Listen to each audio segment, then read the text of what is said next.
2023년 3월의 어느 새벽, 서울 외곽의 낡은 아파트 단지. 3시 반을 넘긴 시각이었어요. 온 세상이 잠든 시간, 한 노인의 방에서만 희미한 불빛이 새어나왔습니다. 창가에 앉은 그의 얼굴에는 깊은 주름이 패여 있었죠. 76해를 살아온 세월의 흔적이었습니다. 정수, 그것이 노인의 이름이었어요. 떨리는 손으로 휴대전화를 쥐고 있었습니다. 화면에는 낯선 국제번호가 찍혀 있었죠. 전화가 끊어진 지 벌써 30분이 지났건만 여전히 그 자리에 굳어 있었어요. 손녀의 목소리가 귓가에 맴돌았습니다. 할아버지, 이거 없으면 저 죽을 것 같아요. 목소리가 달랐어요. 혀가 꼬이고 정신이 흐릿한 것 같았습니다. 평소 맑고 또렷하던 그 아이의 목소리가 아니었죠. 뭔가 잘못되어도 한참 잘못된 것이었습니다. 정수의 시선이 벽장으로 향했어요.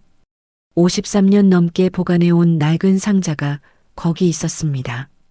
천천히 일어나 상자를 꺼냈죠. 뚜껑을 열자 빛바랜 군복이 보였어요. 베트남에서 입었던 그 옷이었습니다.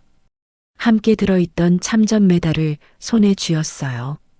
금속의 차가운 감촉이 손바닥에 전해졌습니다. 오래전이었죠. 23세 청년이었던 정수는 낯선 땅에서 총을 들었습니다. 정글의 열기 속에서 죽음을 수없이 마주했어요.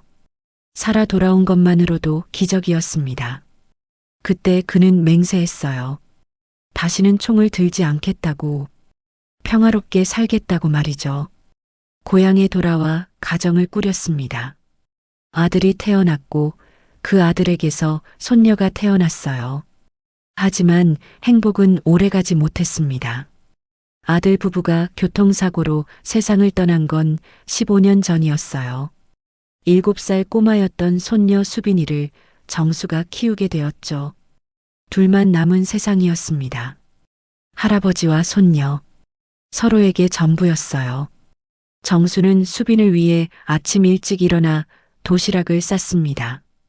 밤늦게까지 일해서 번 돈으로 학원비를 댔죠. 수빈은 그런 할아버지를 실망시키지 않으려 열심히 공부했어요.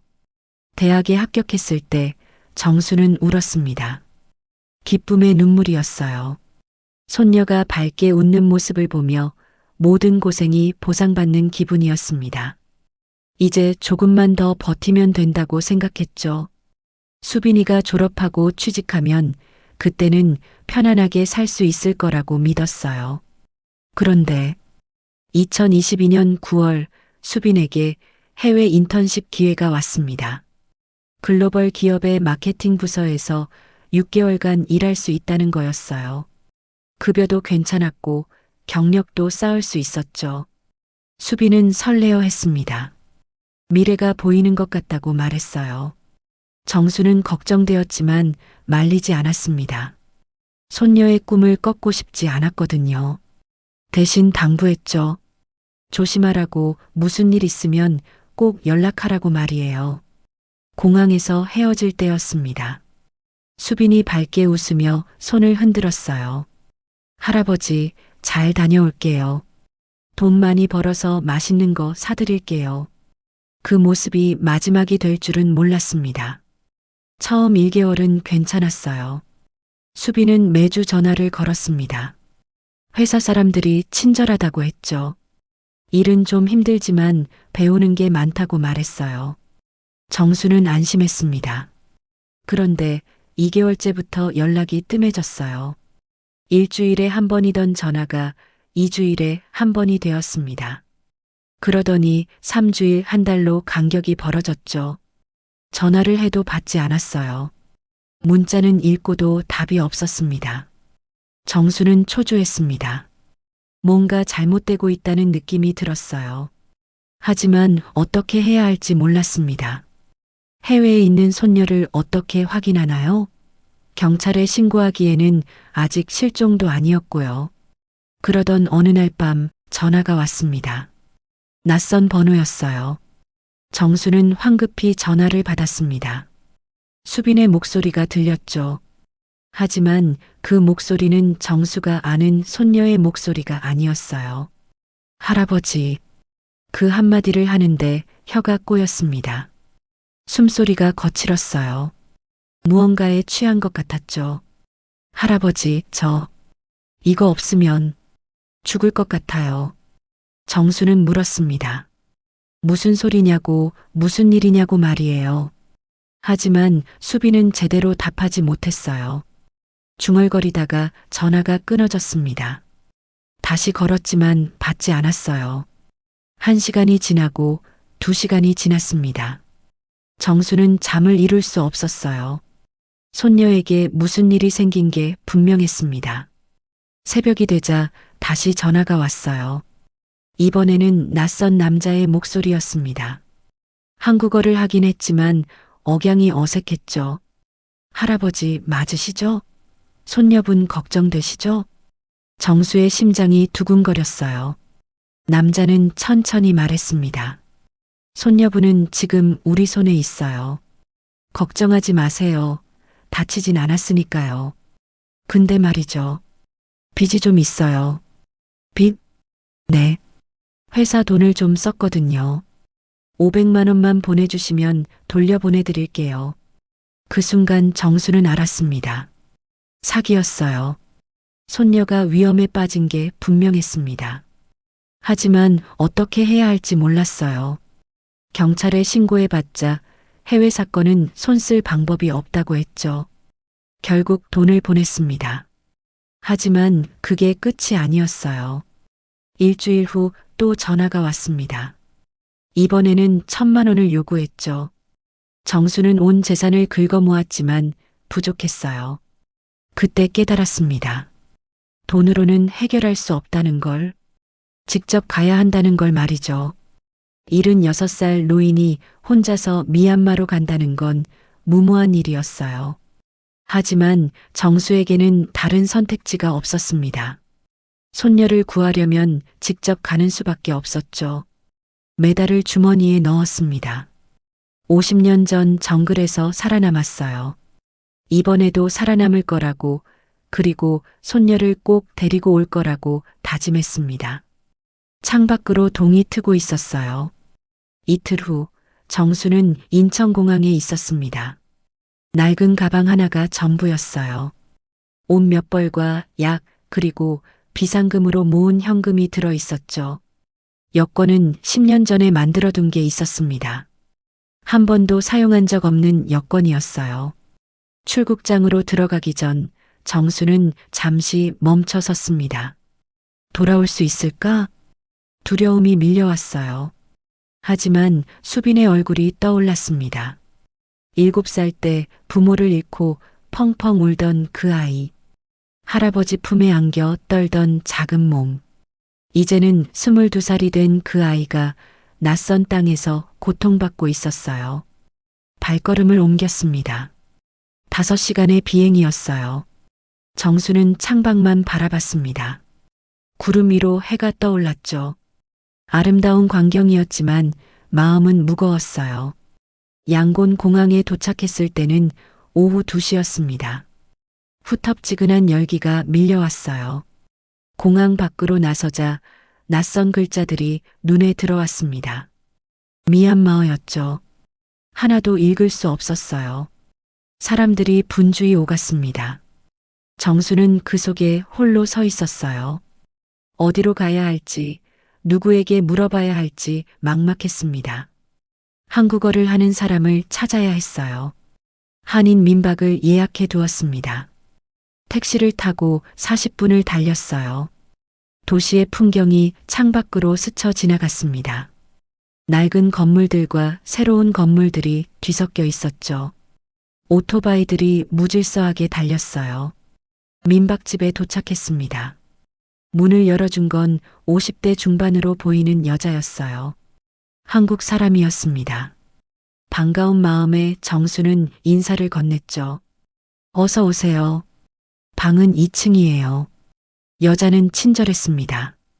짐을 들여다주고 간단한 주의사항을 알려줬어요. 밤에 혼자 돌아다니지 말라고, 길거리 음식 조심하라고 말이죠. 정수는 물었습니다. 혹시 실종된 한국 사람 찾는 거 아세요? 여자의 표정이 굳었어요. 잠시 망설이더니 작은 목소리로 답했습니다. 많아요. 해외 취업 사기에 걸려서 온 젊은이들이요. 근데 찾기 힘들어요. 왜요? 국경 지역으로 끌려가거든요. 경찰도 손대기 어려운 곳이에요. 정수의 가슴이 철렁 내려앉았어요. 그래도 포기할 수 없었습니다. 그래도 방법이 있을 거 아니에요? 여자는 잠시 생각하더니 메모지에 뭔가를 적었습니다. 한인회가 있어요. 회장님이 이런 일 좀 아실 거예요. 내일 찾아가 보세요. 감사합니다. 정수는 메모를 주머니에 넣었어요. 희망이 보이는 것 같았습니다. 그날 밤 잠이 오지 않았어요. 방은 좁고 더웠습니다. 에어컨은 있었지만 제대로 작동하지 않았어요. 창문을 열자 바깥의 소음이 들려왔죠. 오토바이 소리, 사람들의 웃음소리, 어디선가 들려오는 음악. 낯선 나라, 낯선 밤이었습니다. 정수는 휴대전화를 꺼냈어요. 수빈의 사진을 들여다봤습니다. 작년 생일날 찍은 사진이었죠. 환하게 웃고 있는 손녀의 모습. 어디 있니, 수빈아? 눈물이 핑 돌았어요. 하지만 흘리지 않았습니다. 울 시간이 없었거든요. 손녀를 찾아야 했어요. 다음 날 아침 일찍 일어났습니다. 한인회는 시내 중심가에 있었어요. 작은 사무실이었습니다. 문을 열고 들어서자 책상 뒤에 앉은 남자가 고개를 들었어요. 무슨 일이세요? 정수는 사정을 이야기했습니다. 손녀가 실종되었다고, 취업 사기에 걸린 것 같다고 말이죠. 남자는 고개를 끄덕였어요. 또 그 일이군요. 또요? 네. 요즘 많아요. 한국 젊은이들이 좋은 일자리 준다는 말에 속아서 오는데 오면 끌려가요. 국경 쪽으로. 정수는 물었습니다. 찾을 수 있나요? 남자는 한숨을 쉬었어요. 쉽지 않아요. 조직이 워낙 크고 숨어 있는 곳도 외진데라서요. 경찰도 협조 안 해줘요. 그래도 뭔가 방법이 있을 거 아니에요? 남자는 잠시 생각하더니 명함을 꺼냈습니다. 태준이라는 이름이 적혀 있었어요. 한인회장이었습니다. 제가 아는 사람이 있긴 해요.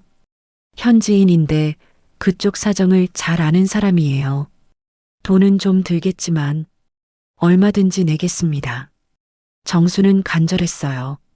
태주는 전화를 걸었습니다. 미얀마어로 대화를 나눴죠. 몇 분 후 전화를 끊고 말했어요. 내일 만날 수 있대요.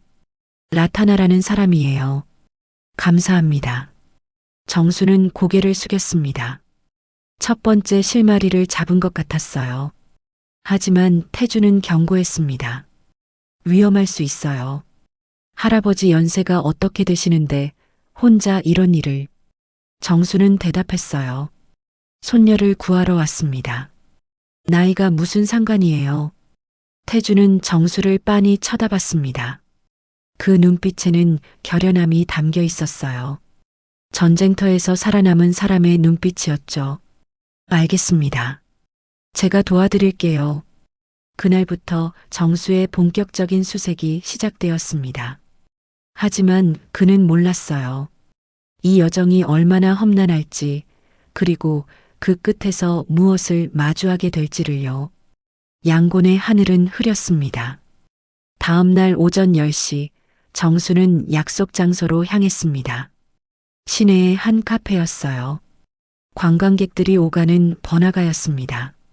태준이 먼저 와 있었죠. 그 옆에 낯선 남자가 앉아 있었어요. 라타나였습니다. 30대 중반으로 보이는 남자였어요. 검게 그을린 피부에 날카로운 눈빛을 가진 사람이었죠. 한국어는 서툴렀지만 의사소통은 가능했습니다. 손녀 찾는다고요? 네. 정수는 수빈의 사진을 꺼냈어요. 라타나는 사진을 들여다봤습니다. 고개를 끄덕이더니 말했죠. 이런 애들 많아요. 좋은 일자리 준다고 속여서 데려와요. 그리고 국경 근처 건물에 가둬요. 어디에 있나요? 라타나는 지도를 폰에서 꺼냈습니다. 여기, 타이 국경 근처예요. 차로 10시간 걸려요. 정수는 지도를 들여다봤어요. 양곤에서 한참 떨어진 곳이었습니다. 밀림지대였죠. 거기 가면 찾을 수 있나요? 라타나는 고개를 저었어요. 쉽지 않아요. 건물이 여러 개고 경비도 삼엄해요. 그냥 들어갈 수 없어요. 그럼 어떻게 해야 하나요? 라타나는 잠시 생각하더니 말했습니다. 돈이 필요해요. 정보 사는데, 사람 매수하는데, 여러 가지로요. 1,000만 원은 있어야 해요. 정수는 망설였어요. 그렇게 큰 돈은 없었습니다. 하지만 방법이 없었죠. 500만 원밖에 없는데요. 라타나는 미간을 찌푸렸어요. 그럼 힘들어요. 정보만 사도 300은 들어요. 태준이 끼어들었습니다. 일단 정보부터 사보죠. 그 다음은 그때 생각하고요. 라타나는 한숨을 쉬더니 고개를 끄덕였어요. 알았어요. 일주일 주세요. 알아볼게요. 정수는 300만 원을 건넸습니다. 라타나는 돈을 받아 주머니에 넣고 자리에서 일어났어요. 그리고 떠나기 전 마지막으로 말했죠. 기대는 하지 마세요. 찾아도 온전하지 않을 수 있어요. 그 말의 의미를 정수는 나중에야 알게 되었습니다. 일주일이 지났어요. 라타나에게서 연락이 왔습니다. 만나자고 했죠. 정수는 황급히 약속 장소로 달려갔어요. 라타나의 표정은 어두웠습니다. 찾았어요. 정수의 심장이 뛰었어요. 어디 있나요? 타이 국경 근처 건물이에요. 우리가 예상한 곳 맞아요. 거기 한국 여자 여럿 있대요. 수빈이도 있나요? 라타나는 고개를 끄덕였습니다. 사진이랑 비슷한 애가 있다고 하더라고요. 근데요? 상태가 안 좋아요. 그것 때문에요. 그것? 라타나는 작은 목소리로 말했습니다. 불법 약물이요. 거기서 일 시키려고 주입해요. 중독되면 도망 못 가거든요. 정수는 숨이 막혔어요. 손녀가 그걸 라타나는 고개를 끄덕였습니다. 정수의 눈앞이 캄캄해졌어요. 손녀가 그런 상태라니 도저히 믿기지 않았습니다. 어떻게 해야 하나요? 라타나는 지도를 폈어요. 여기가 건물이에요. 4층짜리 건물이고 1층은 카지노, 2층부터 4층은 작업장이에요. 거기서 보이스피싱 하는 거죠. 경비는요? 10명 정도 있어요. 총 가진 사람도 있고요. 정수는 한숨을 쉬었어요. 혼자서는 불가능했습니다. 경찰은요? 라타나는 고개를 저었어요. 못 믿어요.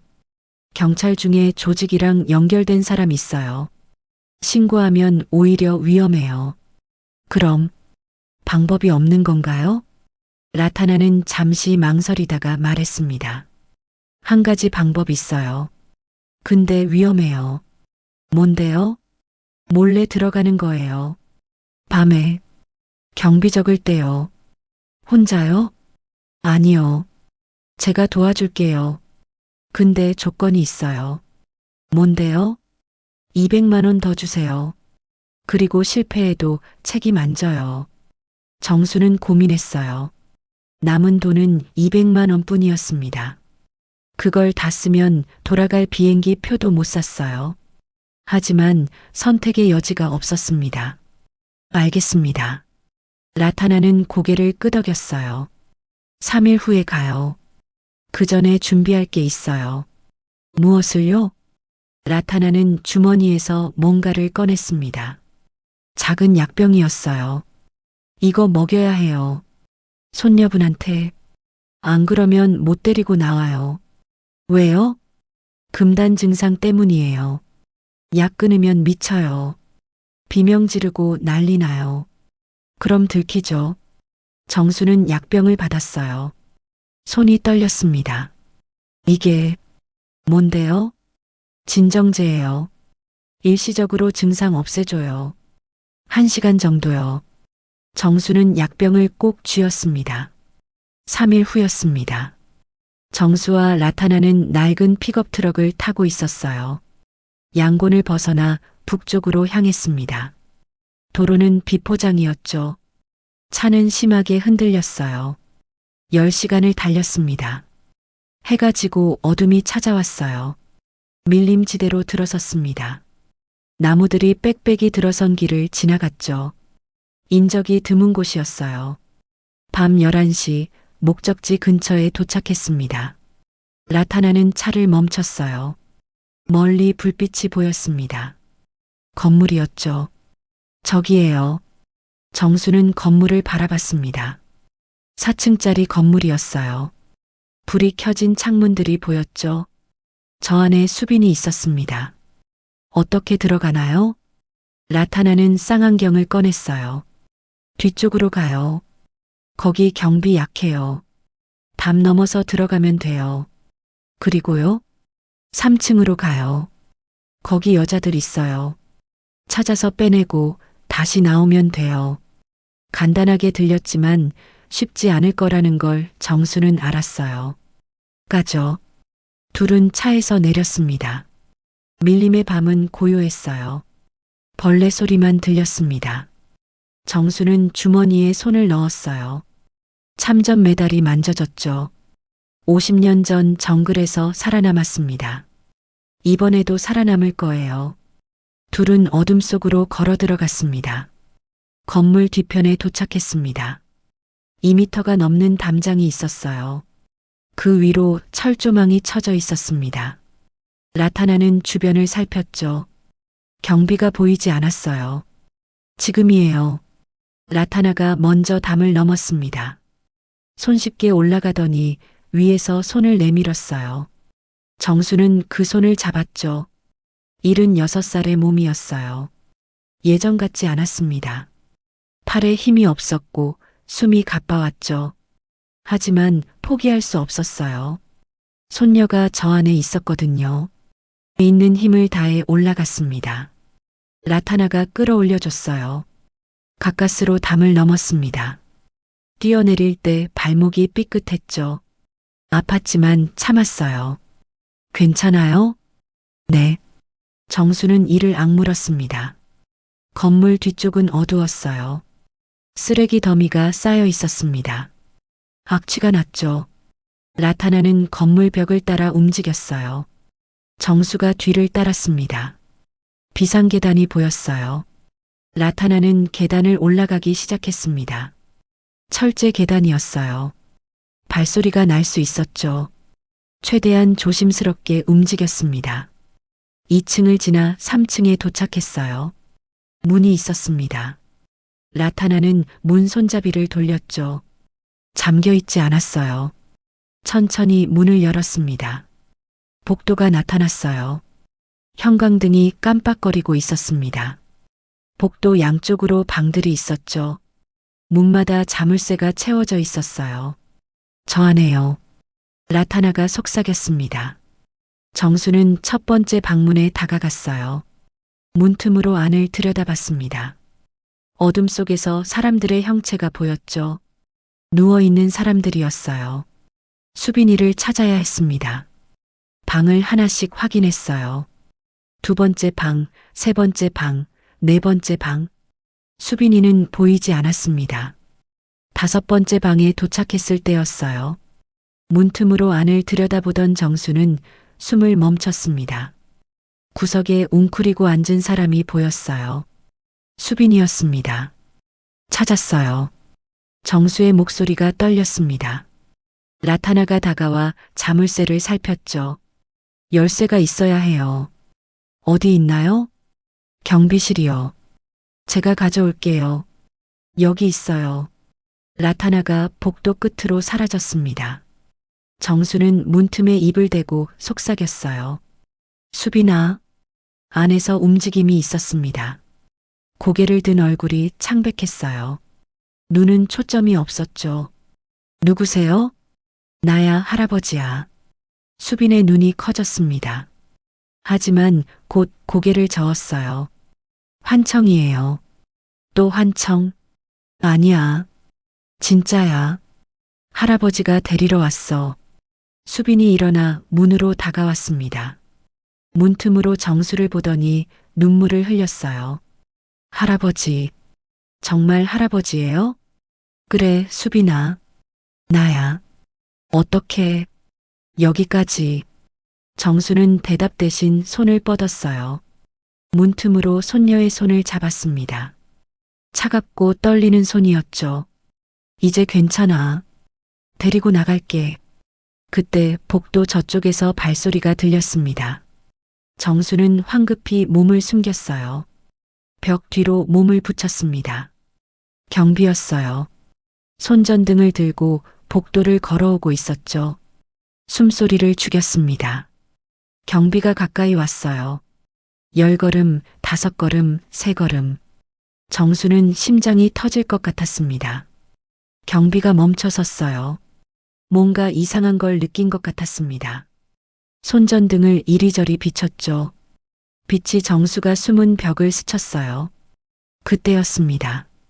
저쪽에서 삐걱 소리가 났어요. 경비가 고개를 돌렸습니다. 라타나가 일부러 소리를 낸 거였죠. 경비가 그쪽으로 걸어갔어요. 라타나가 손짓했습니다. 빨리요.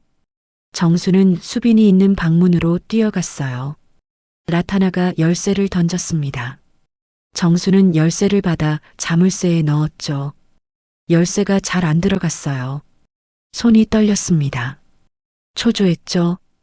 저쪽에서는 라타나와 경비가 실랑이를 벌이고 있었어요. 제발. 간신히 열쇠가 들어갔습니다. 돌렸어요. 찰칵 자물쇠가 풀렸습니다. 문을 열었어요.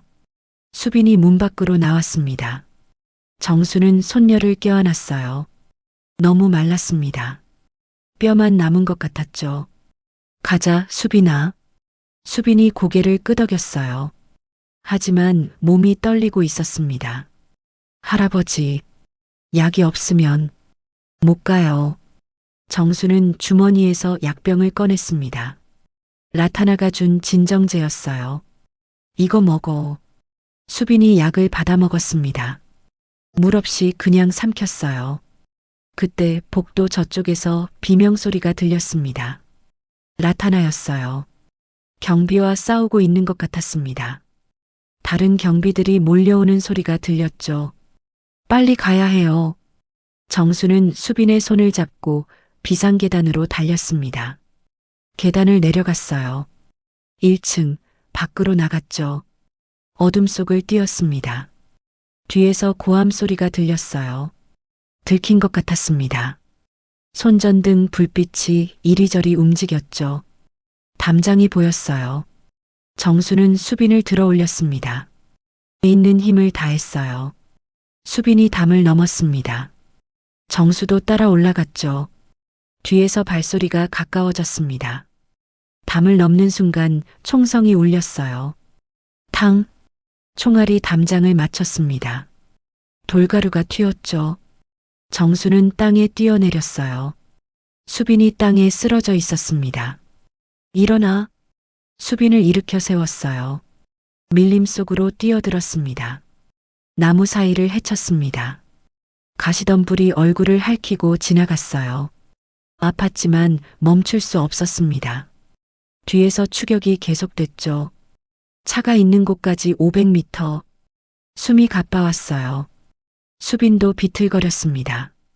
약이 효과를 보이는 것 같았죠. 정신은 조금 돌아온 것 같았어요. 하지만 몸은 약했습니다. 거의 다 왔어요.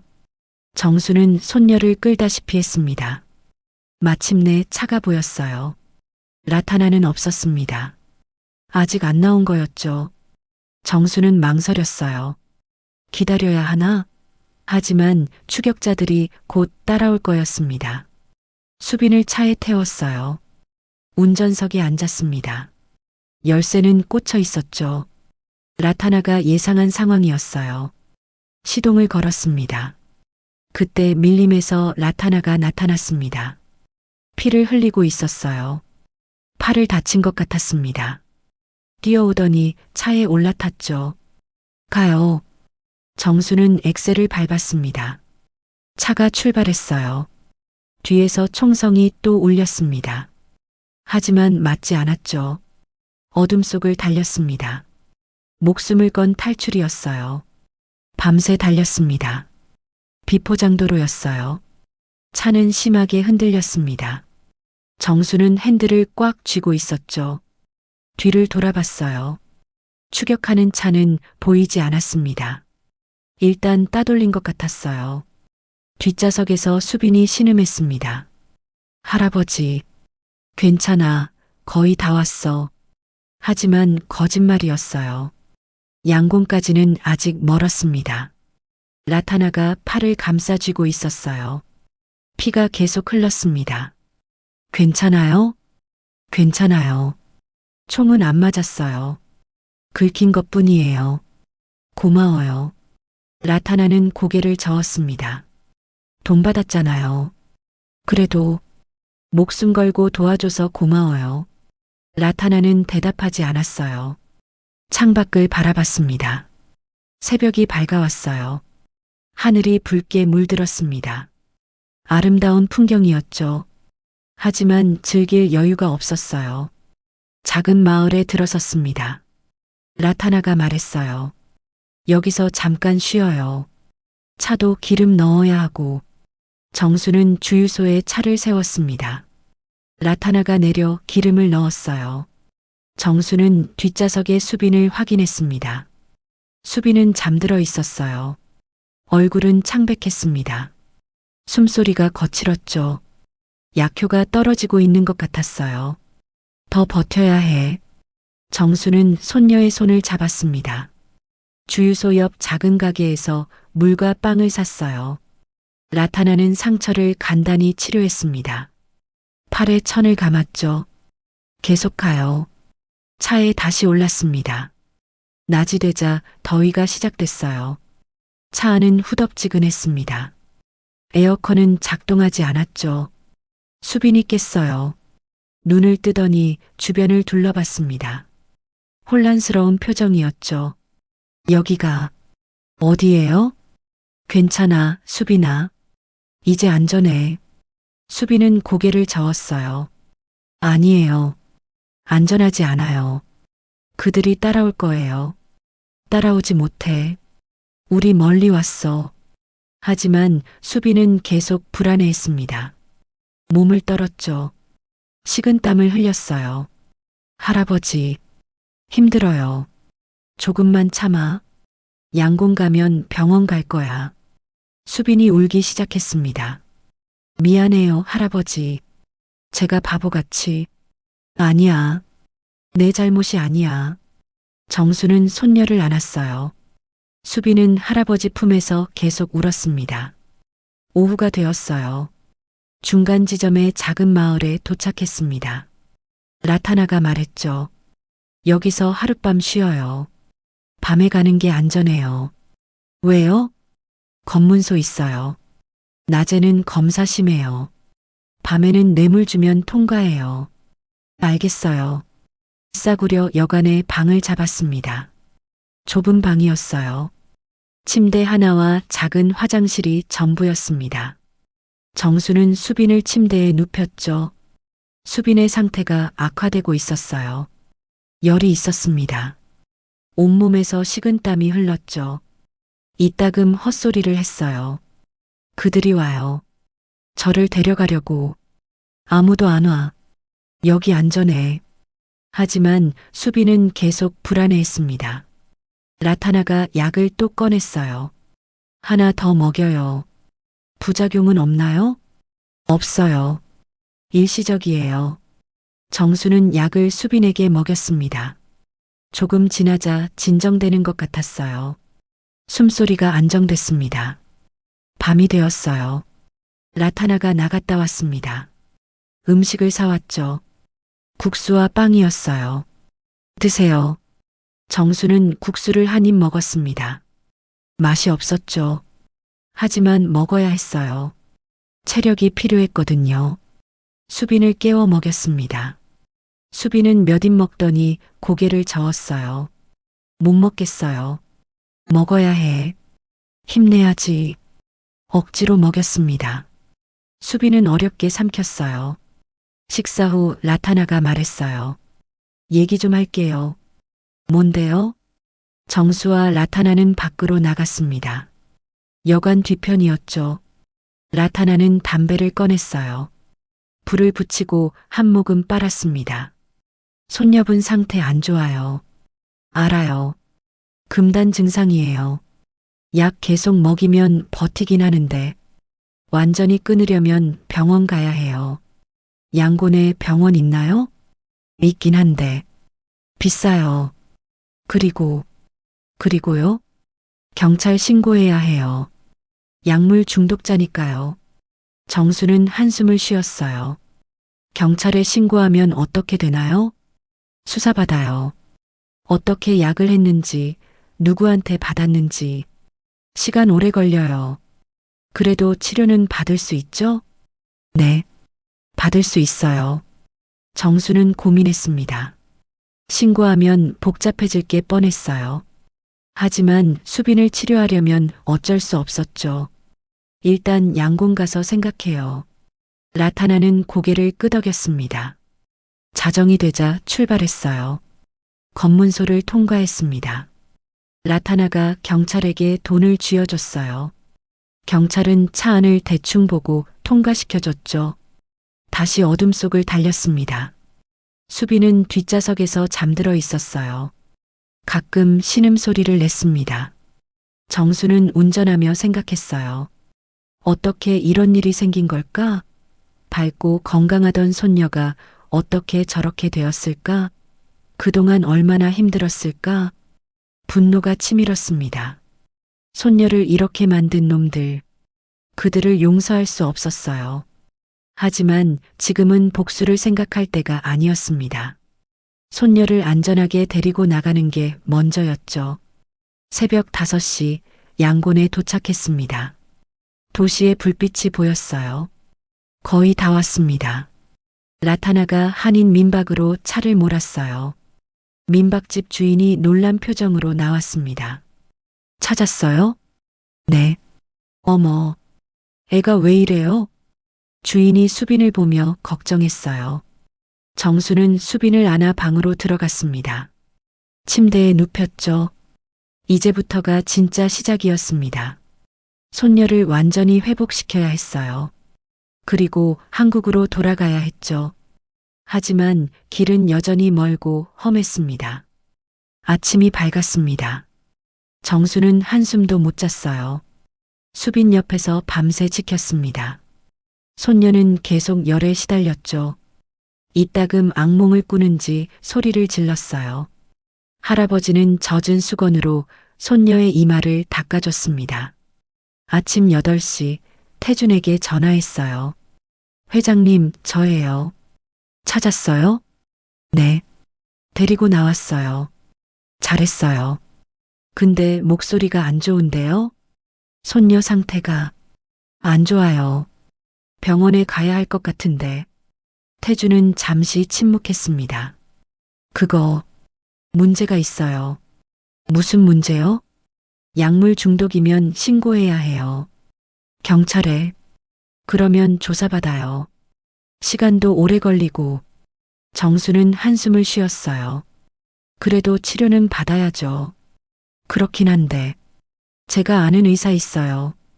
비공식적으로 치료해주는 사람이요. 비공식요? 네.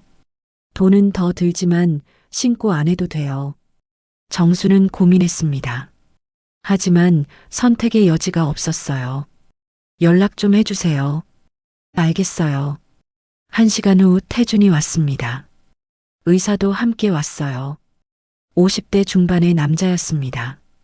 가방을 들고 있었죠. 환자가 어디 있죠? 정수는 방으로 안내했어요. 의사는 수빈을 진찰했습니다. 체온을 재고 맥박을 확인하고 눈동자를 봤죠. 금단 증상이네요. 치료할 수 있나요? 할 수 있어요. 근데 시간이 걸려요. 일주일은 봐야 해요. 비용은요? 300만 원. 정수는 망설였어요. 돈이 없었습니다.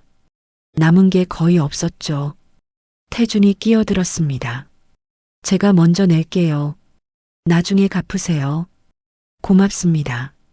의사는 가방에서 약을 꺼냈어요. 일단 이거 먹이세요. 하루 3번. 그리고 수액도 맞춰야 해요. 여기서요? 네. 병원 가면 신고되니까요. 의사는 수액을 준비했습니다. 수빈의 팔에 바늘을 꽂았어요. 수빈이 신음했죠. 아파요. 조금만 참아. 수액이 떨어지기 시작했습니다.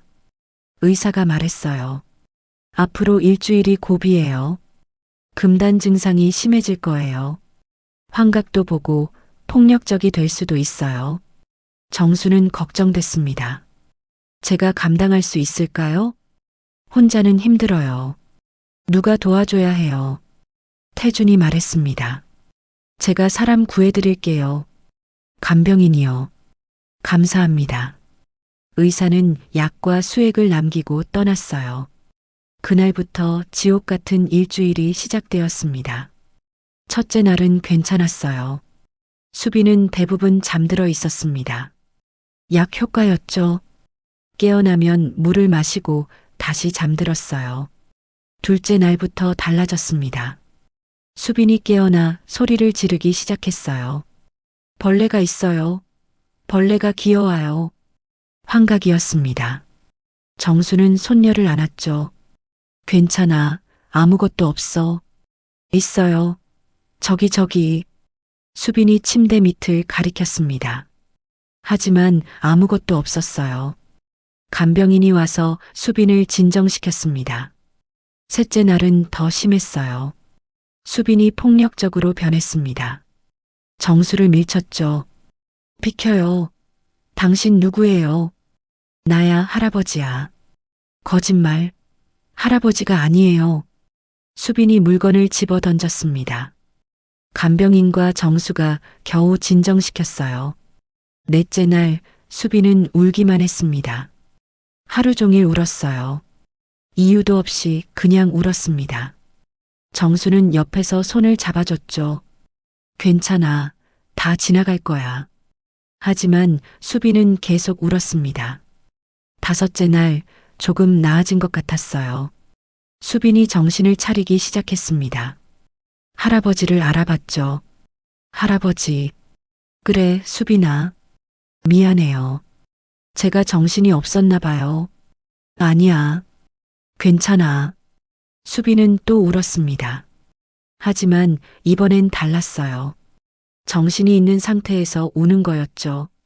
제가 왜 이렇게 됐는지 알아요? 정수는 고개를 저었어요. 말하고 싶으면 해.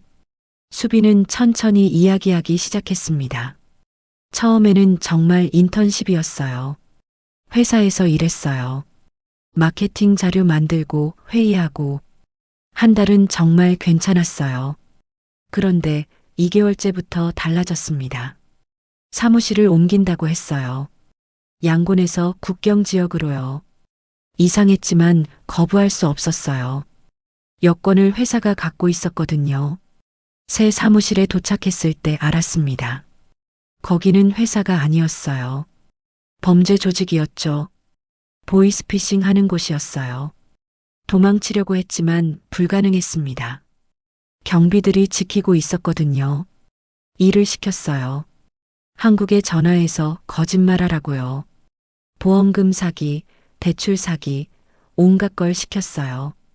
거부하면 폭행당했죠. 그리고 3달째 약을 줬어요.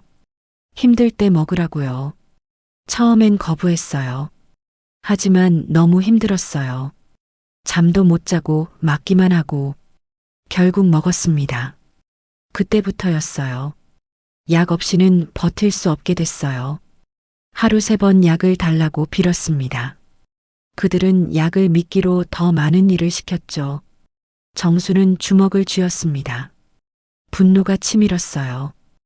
손녀를 이렇게 만든 놈들. 하지만 지금은 참아야 했습니다. 이제 괜찮아질 거야.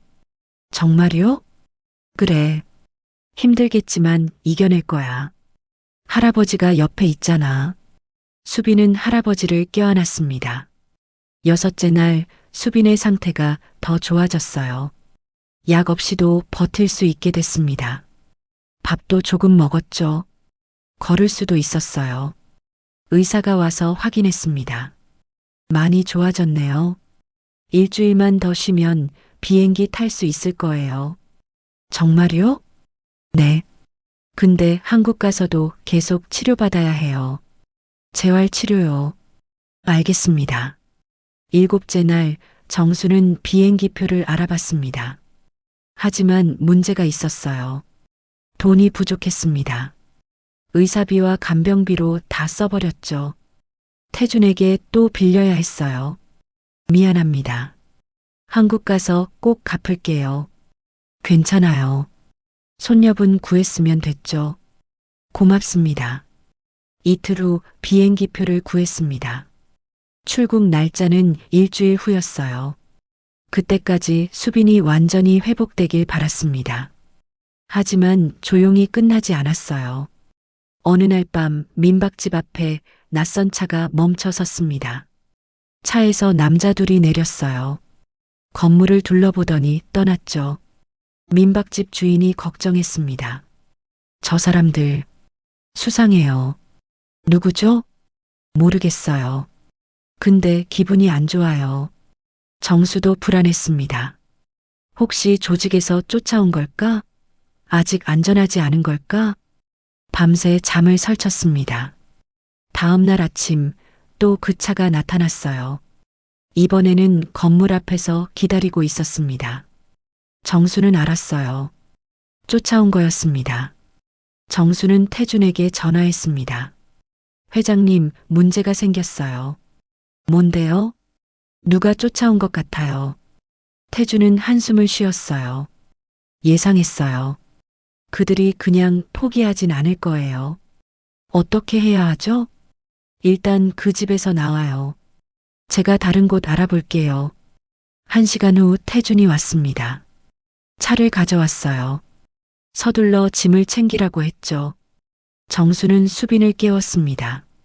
가야 해, 수빈아. 왜요? 설명할 시간 없어. 빨리. 수빈을 부축해 밖으로 나왔어요.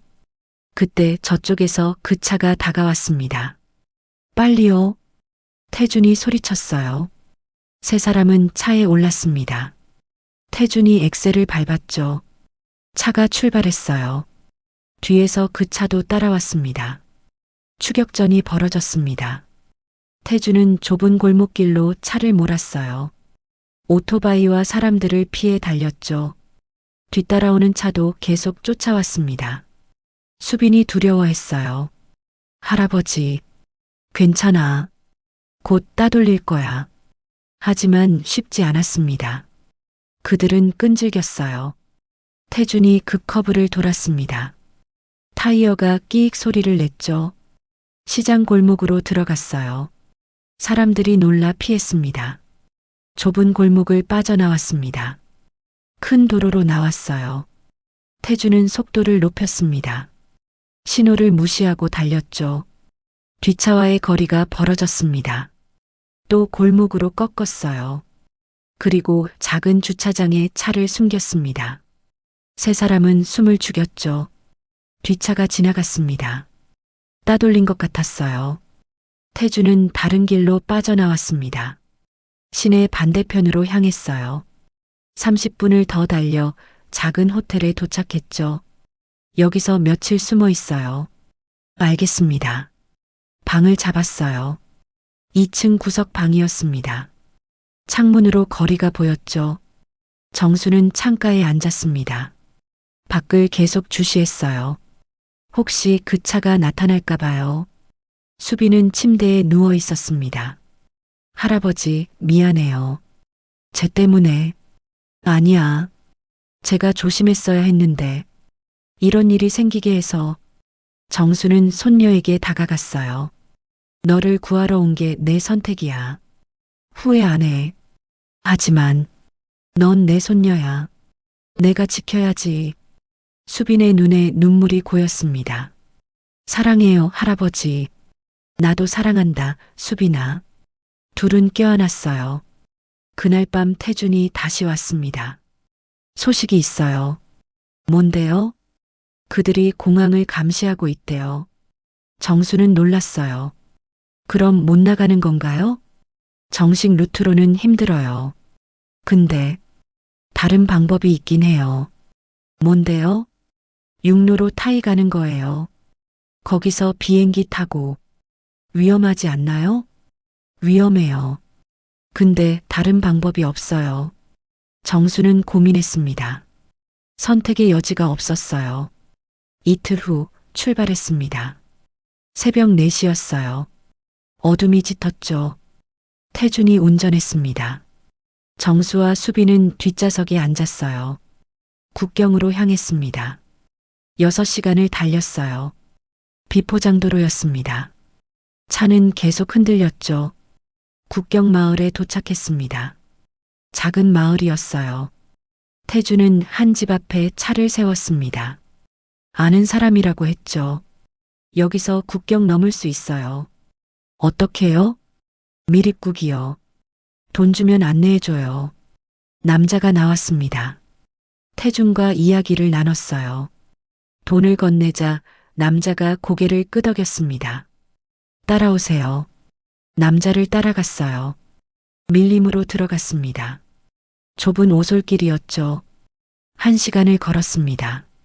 수빈이 힘들어했어요. 다리가 후들거렸죠. 정수가 부축했습니다. 조금만 더. 마침내 국경선에 도착했어요. 철조망이 있었습니다. 남자가 철조망 아래 구멍을 보여줬어요. 파놓은 거였죠. 여기로 나가세요. 500m 가면 타이예요. 감사합니다. 정수가 먼저 구멍을 빠져나갔어요. 그 다음 수빈이를 끌어당겼습니다. 타이 땅이었어요. 드디어 미얀마를 벗어났습니다. 안내인이 알려준 마을로 걸어갔어요. 거기서 택시를 탔습니다. 가까운 도시로 갔죠. 공항이 있었어요. 표를 샀습니다. 다행히 그날 저녁 비행기가 있었어요. 탑승 시간까지 공항에서 기다렸습니다. 정수는 긴장했어요. 마지막까지 무슨 일이 생길까 봐요. 하지만 아무 일도 일어나지 않았습니다. 저녁 7시 탑승했습니다. 비행기가 이륙했어요. 창밖으로 땅이 멀어졌습니다. 정수는 안도의 한숨을 쉬었어요. 드디어 끝났습니다. 수빈은 창밖을 보며 울고 있었어요. 안도의 눈물이었습니다. 할아버지가 손을 잡아줬어요. 이제 집에 가자. 네, 할아버지. 비행기는 한국을 향해 날아갔습니다. 인천공항에 도착한 건 다음 날 아침이었습니다. 한국 땅이었어요. 정수는 수빈을 부축해 입국장으로 나왔습니다. 익숙한 한글 간판들이 보였죠. 집에 왔다는 실감이 났어요. 하지만 끝이 아니었습니다. 공항 밖으로 나서자 경찰이 기다리고 있었어요. 태준이 미리 연락해둔 거였습니다. 수빈 씨 맞나요? 네. 동행 좀 해주시겠어요?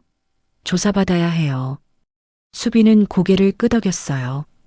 예상했던 일이었습니다.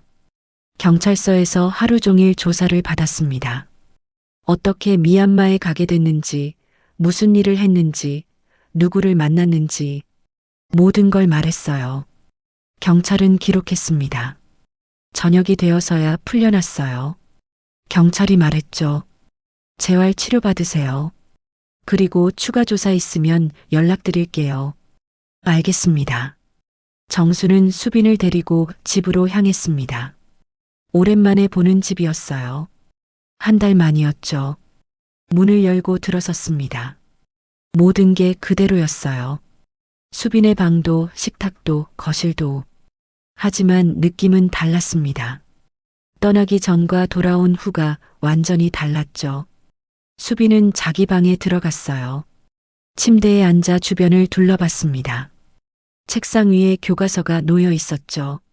한 학기 전에 공부하던 책이었어요. 모든 게 낯설었습니다.